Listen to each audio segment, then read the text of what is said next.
코에도 꼭 써야 돼. 색소 치료도 하고 흉터 치료도 하고 그랬잖아 핸드피스를. 근데 일본에는 핸드피스가 다 등록이 안 돼 있어서 이거는 아직 일본에는 등록은 안 돼 있어서 우리는 이걸 쓸 거야. 그래서 이거는 개별 주문을 하려고 하고 그다음에 730 핸드피스 730이 은근 532 그다음에 1064 파장이 못 잡아주는 거를 잡아줬어. 근데 피코 세컨드 레이저 중에 뭐 피코 슈어도 있고 여러 가지 있는데 3개 이상 파장이 나오는 게 거의 없어. 얘는 이제 532, 1064는 당연히 나오고 거기에 이제 그 중간 파장까지 나오니까. 그리고 얘는 스팟은 작지만 파장대도 중간대고 또 피코 세컨드도 굉장히 짧아. 200 피코 세컨드? 또 치료할 때 스팟별로 좀 치료를 해야 될 부분들은 이런 게 잡을 수 있고 또 약간 오타고반이나 이런 거 치료해서 협중에 있는 병변을 치료할 수 있고 1064 핸드피스가 많이 쓰는데 이걸로 이제 스태킹을 많이 하면 사람들은 요 줌 핸드피스로 DB 할 때 뭐 레저 토닝을 많이 하지만 나는 이걸로 거의 레저 토닝을 하지 않고 얘로 주고 0.5나 0.7 정도 전체적인 레저 토닝 쓰고 특히 기미 같은 경우는 풀빔을 쓰면 에너지가 좀 오버되거나 하는 경우들이 많아서 기미 치료할 때 항상 치료의 이 에너지 조절이 굉장히 중요한데 치료가 너무 과하게 되면 항상 문제가 돼요. 안전을 확보하면서도 계속 균일하게 치료할 수 있는 게 1064이 좋구나 이걸 많이 쓰고 또 에너지 높이 써서 또 스태킹하면 흉터 치료나 이런 것도 가능해요. 이런 것들을 우리가 일본에서 할 거야. 한국에서 내가 이거 이용해서 흉터 치료하는 거를 나는 많이는 하고 있지만 내가 학교에서 발표하는 일본의 환자분들을 그렇지만 내가 기회 주신다면 일본 학회나 이번에 일본 학회 강의 하지만 학회 가서 어떻게 치료하는지 공유를 하고 선생님들하고 같이 상생하고 싶습니다. 요즘은 이제 칸델라 장비 얘기하면 피코웨이나 제트메스 프로플러스 이런 얘기들 많이 하지만 실제로 칸델라에 대해 독보적인 장비는 VB입니다. 왜냐면 피코웨이도 그렇고 제트메스도 그렇고 카피가 굉장히 많고 그 카피들 수준이 그렇게 낮지 않아요. 근데 VB는 카피가 없어. 있을 수가 없어. 그건 뭐 기술이 대단해서 뭐 그것도 있겠지만 VB는 기본적으로 그러니까 물감을 매질로 쓰는 장비인데 특수 물감을 만들 수가 없어. 칸델라만 그 공장이 있고 심지어 칸델라도 그 공장에 문제가 생기면 다이를 생산을 못해. 다른 데도 받아올 수가 없어. 이제 와서 어떤 사업가가 돈을 투자해서 그 다이를 만드는 그 공정을 셋업을 하기가 애매한 거야. 돈이 엄청나게 많이 될 수 있는 거라면 하겠지만 이제 와서 이걸 만들기 위해 할 만한 회사가 없어. 칸델라만 다이레이저를 진짜 오리지널 다이레이저를 만들고 있고 다들 이제 그걸 못 만드니까 다른 식으로 595 빔을 만들려고 하는데 예를 들어서 다이오드로 595를 만드는 데가 퀀타 뭐 유럽의 이런 애들이 다이오드로 하는 다이오드 585의 문제는 뭐냐면 에너지가 너무 약해.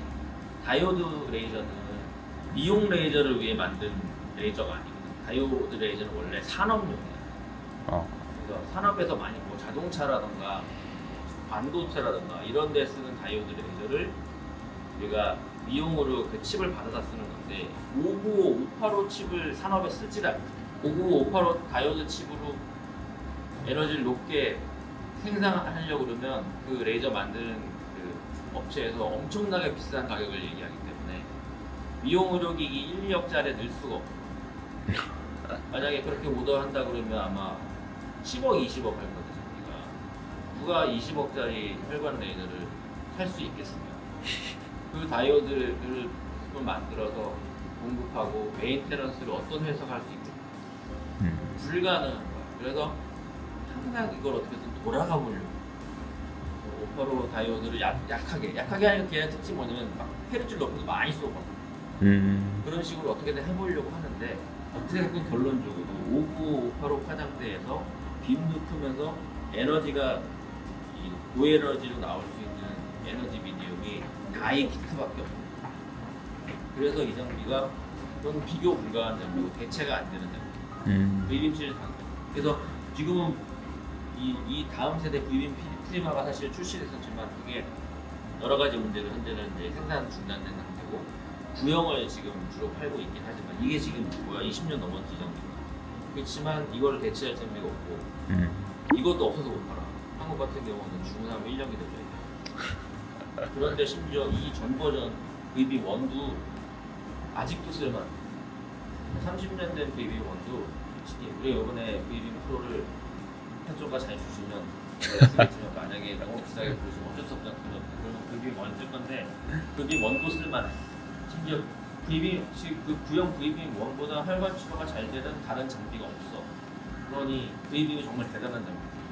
이 셋 중에 나한테 어떤 게 제일 필요하냐고 하나만 갖고 개원해라. 그럼 난 이거야. 그거 어떻게 대체가 안 돼. 다른 거는 뭐 어떻게 비벼보겠는데 이거 없으면 솔직히 너무 답답해. 다만 이제 얘의 문제는 바이키트가 소모품인데 꽤 비싸기 때문에 한번 교체하는데 일본에서 얼마인지 모르겠지만 한국에서 한 1,600만 원, 700만 원. 근데 나 같은 경우는 정말 아껴 쓰는데도 1년에 두세 번은 갈아야 돼. 아끼는 것도 노하우입니다. 최저 효과를 내면서도 가위를 적게 쓰는 노하우도 나는 가지고 있기 때문에 그래서 적게 쓰는데도 불구하고 1년에 두세 번은 갈아야 되니 만약에 노하우가 없는 병원에서 마구잡이로 쓴다 그러면 감당이 안 돼. 그래서 못 쓰는 병원들이 많아. 그렇지만 혈관 치료를 진지하게 하고 많이 하는 병원이라면 VB이 없다 그러면 그 사람은 거짓말이지. 솔직히 말해서 나를 욕할 수 있는데 사실이야. 그리고 저는 VB에 대해서는 노하우가 확실히 있어요. 그동안 강의를 뭐 여러 가지 강의했지만 VB에 대한 강의는 일부러 많이 안 했어요. 이걸로 승부를 걸고 우리 도쿄의 인자 스킨다는 혈관 레이저 센터로 만들고 싶은 게 내 꿈 중에 하나고 일본에도 혈관 지형 환자들이 많을 건데 그분들을 치료하는 데 있어서 우리가 전기를 만들고 그리고 드리는 VB실 특징은 말씀드렸지만 595 파장이라는 좀 독보적인 파장이 있고 고에너지를 방출시킬 수 있고 다른 회사에서 만들 수 없고 이제 VBM을 많이 써본 의사들이 경험이 없기 때문에 이거를 왜 사야 되는지 어떻게 쓰는지 대략 잘. 근데 이제 칸델라라는 회사의 문제가 그런 거야. 장비는 되게 잘 만들어. 이걸 어떻게 포장을 잘 못하고 아쉬운 게 좀 전달을 못해. 그래도 뭐 잘 팔리니까 어쩔 수 없는. VBM한테 히든 챔피언이다. 이거 말고도 이제 칸델라 장비들이 몇 가지 있는데 우리는 일부러 그러는 건 아니고 칸델라가 좋아서 그런 건 하나 좋지만 단순히 칸델라가 좋아서 칸델라 장비 쓰자는 게 아니고 이 장비들이 지금 제가 봤을 때는 최고 수준의 최선의 치료를 제공할 수 있는 장비예요. 지금 이렇게 개원하는 것도 칸델라에서 서포트를 많이 해주고 있어서 엄청 감사하고 반드시 성공하도록 해보겠습니다. 감사합니다.